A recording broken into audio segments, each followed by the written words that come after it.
selamat datang di Tutur Channel. Gimana kabar kalian Sabtu kali ini? Sehat selalu ya, harus sehat selalu, semangat. Kali ini dengan background yang berbeda nih ya, karena chat baru lagi. Nah, kali ini kita akan membahas nih, Tutur Lovers, tentang apa sih artinya mensyukuri itu ya kan. Dari segala aspek nanti bakal kita bahas tentang arti kata bersyukur. Langsung saya, gimana tuh ya? Kata bersyukur itu sebenarnya sebuah kata yang sangat umum ya. Setiap orang bisa mengatakan itu. Tapi menjalani atau memahami apa yang disebut dengan bersyukur itu tidak mudah. Oke. Kan gitu. Nah, paling tidak hal yang pertama mesti kita pahami. Salah satu contoh yang paling penting dalam kita mensyukuri kehidupan, ya. Contohnya begini, ketika kamu bangun tidur, ya, kamu bisa bernafas dengan lega. Itu kita harus bersyukur. Bisa bernafas dengan lega. Habis itu kamu bisa ke belakang, yaitu buang air lancar. Itu kita harus syukuri, berarti kita sehat. Kita makan enak, minum enak. Bukan masalah apa yang dimakan, apa yang diminum, tapi kita merasakan yang kita makan dan yang kita minum itu enak. Itu kita harus bersyukur. Bayangkan kalau kamu sakit gigi, gimana makan? Gak bisa makan. Gak enak toh, gak bisa menikmati. Ketika kita sehat, ya, kesehatan itu hal utama yang harus kita syukuri. Hal pertama dan utama yang harus kita syukuri apa? Sehat. Iya, Ya. benar. Ketika kita sehat, kita bisa berkarya. Iya. Ya toh, kalau kamu sebagai seorang mahasiswa, kamu bisa belajar lebih banyak. Kamu bisa mengerjakan banyak hal. Karena apa? Sehat. Kan itu. Kalau seorang karyawan atau pegawai, dia bisa beraktivitas dalam pekerjaannya dengan maksimal. Karena apa? Sehat. Nah, itu yang harus kita syukuri. Artinya, syukur itu tidak selalu berwujud benda. Iya. Tidak selalu berwujud jumlah. Iya. Jumlah uang yang harus banyak. Kalau sedikit, lalu kita ngersulo, kita mengeluh. Kalau itu yang jadi persoalan, itu yang menjadi repot. Ya. Jadi syukur yang pertama itu apa? Sehat. Sehat, betul, Ya. betul.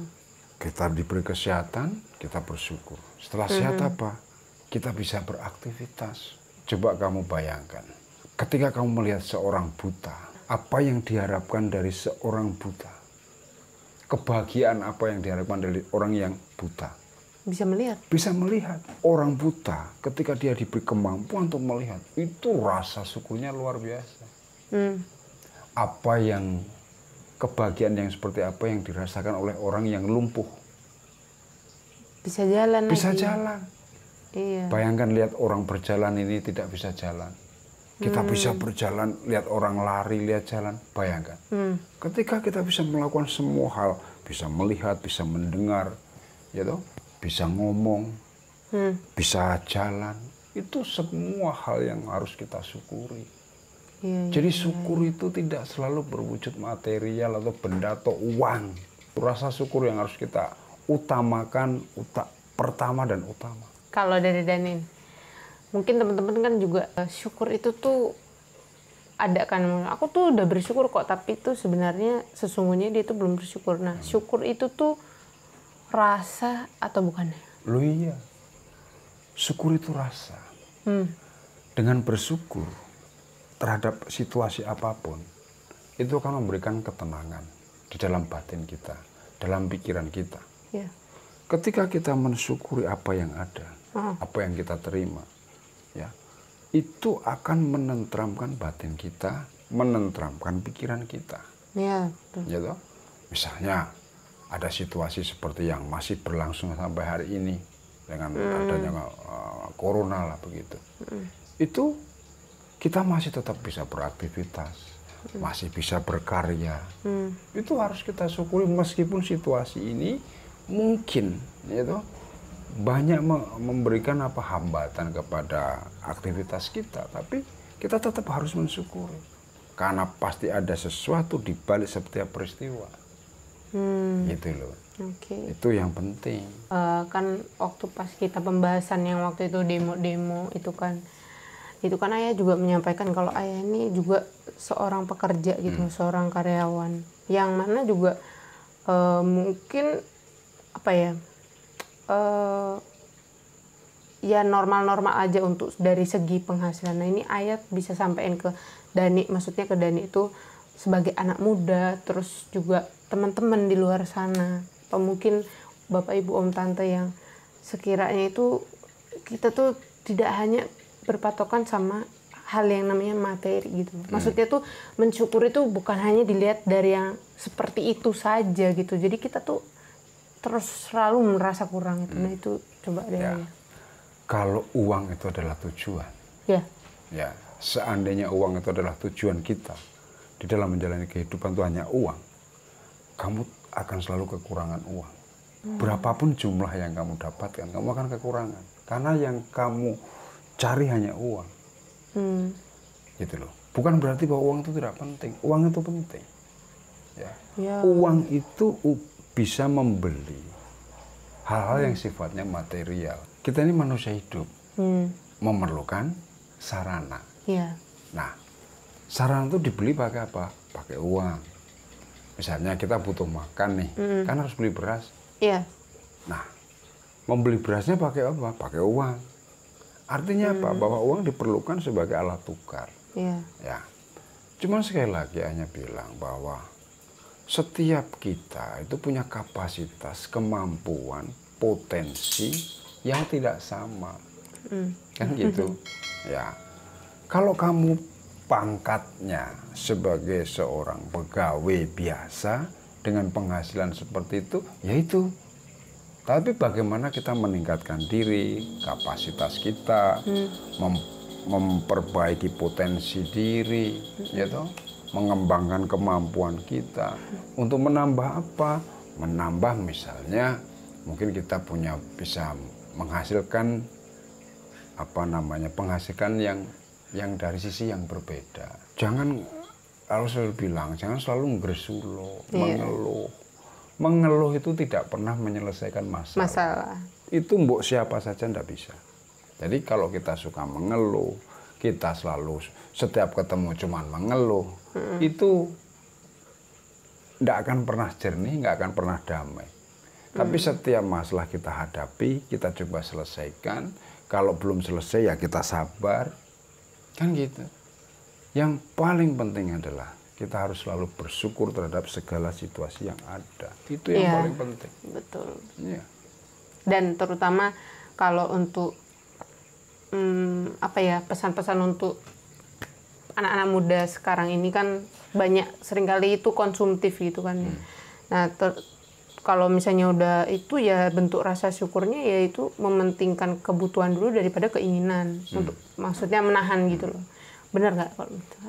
Ya, prioritas kita itu kan masa depanmu itu ditentukan masa mudamu kan, masa tuamu itu ditentukan masa mudamu. Jadi orang tua itu nanti menghasilkan apa atau hasil setelah tua apa itu ditentukan ketika muda.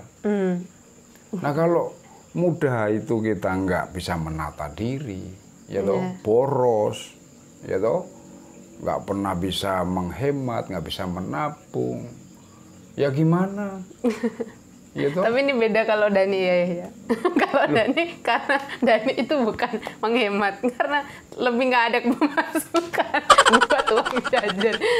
Tapi Dani itu tipikal yang diajarin dari ayah itu dari kecil ya, untuk harus bisa menyisihkan uang. Ya berapapun jumlahnya. Yang penting kita berusaha untuk bisa menabung atau menghemat, ya. Jadi menabung itu langkah awal untuk kita bisa mengembangkan diri kita. Nah kalau nggak pernah menabung, uangnya Susah. dipakai untuk beli konsumtif terus ya, Dapat kapan duit, bisa mandiri? langsung habis, dapat Iya duit toh? langsung habis. Ya. Jadi bagaimana kita nanti bisa mandiri? Itu kalau kita juga hemat. Tidak semua pendapatan itu sekarang di 1 bulan ini habiskan bulan ini. Ya enggak begitu. Mau kalau begitu mau penghasilannya berapapun juga enggak akan cukup. Gitu loh. Dan kita harus mengukur kapasitas kita. Kalau penghasilan kita misalnya 1 juta, ya jangan 1 juta dihabiskan. Kan gitu. Kalau penghasilannya 5 juta dengan 1 juta kan beda. Tapi kalau orang yang berpenghasilan 1 juta bisa menyimpan 100.000 dengan orang yang berpenghasilan 5 juta tidak bisa menyimpan, mana yang akan lebih sejahtera? 1 juta. Ya, meskipun dia hanya berpenghasilan 1 juta, tapi dia bisa menyimpan 100.000 yang diakumulasikan. Nanti untuk apa? Mandiri, untuk bisa melakukan sesuatu yang lebih. Jadi harus lakukan itu, gitu loh. Jadi poinnya di situ. Berapapun kita punya penghasilan, kita syukuri, gitu, sambil kita mengembangkan kemampuan kita. Itu. Tadi kan ayah sampaikan kalau seandainya tujuannya itu tuh kalau bisa ya jangan uang. Maksudnya tujuannya itu kalau tujuannya uang bakalan repot yang tadi kan yang ayah sampaikan. Terus harusnya tujuannya apa ya? Manusia hidup, ya. Masa tujuannya uang? Jadi? Kalau hanya uang, semua orang, siapapun itu dapat uang. Hanya masalahnya itu beda-beda aja jumlahnya kan gitu. Harusnya kita sebagai manusia hidup tujuan apa? Kita di dalam kehidupan dunia apa? Bahagia dong. Tentram, damai, bahagia. Tentram, damai, bahagia itu apa ukurannya? Apakah uang? Bukan berarti bahwa kita tidak butuh uang loh, jangan salah mengerti. Damai. Tujuan kita menjalani kehidupan itu apa? Kita harus damai, harus tentram, harus bahagia. Dan kita bisa bermanfaat untuk kehidupan. Melalui karya itu? Iya. Kita bisa bermanfaat di dalam kehidupan. Jangan sampai kita menjalani kehidupan di dunia ini bikin masalah, bikin kisruh. Gitu. Lah, kita itu diciptakan untuk apa? Diciptakan ada di dunia itu apa? Yang mengetahui siapa? Ya kita masing-masing. Jadi kita berkontribusi terhadap kehidupan sekecil apapun. Seperti dalam tubuh kita. Tubuh kita itu isinya berapa juta miliar sel kan gitu. Kita hanya salah satu bagian dari sel. Tapi satu sel itu penting. Nah, kita hanya satu bagian. Tapi penting. Sekecil apapun.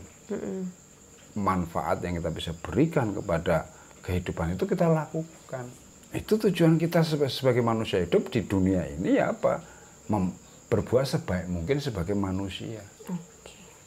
Jangan merugikan, jangan melakukan sesuatu yang tidak bernilai, tidak bermanfaat. Jangan. Buatlah kita segala sesuatu itu bermanfaat sekecil apapun. Gitu dulu mungkin pembahasan pada malam hari ini. Yang sangat-sangat suasana baru ini ya.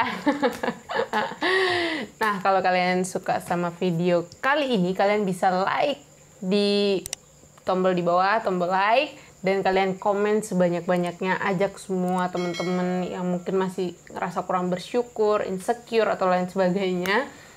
Boleh ajak buat nonton video ini. Dan terakhir jangan lupa tuturin aja. Bye-bye!